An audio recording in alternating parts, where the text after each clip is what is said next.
بول نیوز کے لیے بڑا اعزاز، بول نیوز کی صحافتی خدمات کا اعتراف۔ بول نیوز کے سینئر اینکر پرسن عادل عباسی اور سینئر صحافی احتشام الحق کو صحافت کے شعبے میں اعلیٰ خدمات سر انجام دینے پر حکومت پاکستان نے تمغہ امتیاز کے لیے منتخب کیا ہے۔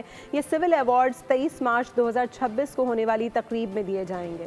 بول نیوز کے لیے بڑا اعزاز، صحافتی خدمات کا اعتراف۔ بول نیوز کے سینئر اینکر پرسن عادل عباسی اور سینئر صحافی احتشام الحق کو صحافت کے شعبے میں اعلیٰ خدمات سر انجام دینے پر حکومت پاکستان نے تمغہ امتیاز کے لیے منتخب کر لیا۔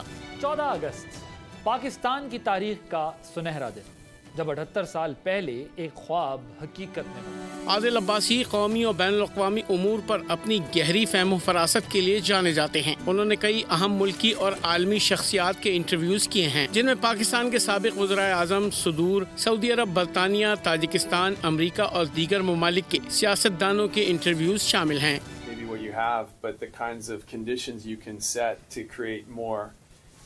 And the third thing I'd say is, it's important to draw in capital, and I'm very interested to be back in Pakistan and bring a couple of clients with me. Sure. عادل عباسی نے پاکستان کی مغربی سرحد، line of control اور بڑے شہروں سے reporting کی۔ اس کے رسپانس میں جو پاکستان کی ایئر فورس نے بھارتی جہاز گرائے اور بھارتی پائلٹ کو نیچے اتار لیا، یہ بھی اب پاکستان کی تاریخ کا ایک سنہرا دن ہے۔ وفاقی حکومت کی جانب سے 263 افراد کے لیے سول ایوارڈز کا اعلان کیا گیا ہے۔ سول ایوارڈز 23 مارچ 2026 کو یوم پاکستان کے موقع پر دیے جائیں گے۔ سبسکرائب کریں اور بیل دبائیں تاکہ کوئی خبر رہ نہ جائے۔